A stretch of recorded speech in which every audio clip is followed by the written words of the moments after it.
Hello. लग्नाला 5 वर्ष झालेली आहेत. PCOD पण आहे. 3-3, 4-4 महिने पिरियड्स येत नव्हते. दोन्ही ट्यूब्स बंद होत्या.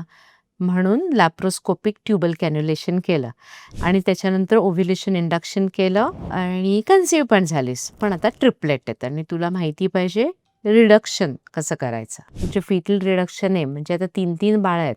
आपल्याला 3 बाळं नाही सांभाळायची आहेत. आपल्याला एकच तुला बाळ हवंय.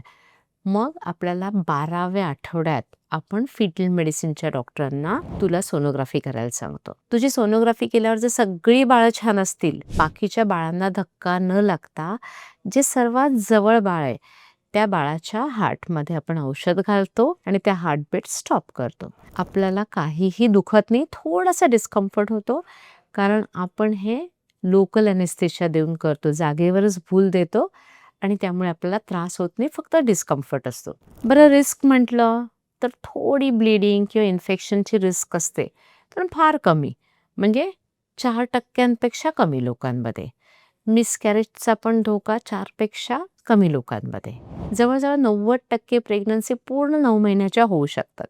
त्यामुळे काळजी करू नको. हे इझिली पॉसिबल आहे आणि ही सक्सेसफुल होण्याची शक्यता 96% पेक्षा जास्त आहे.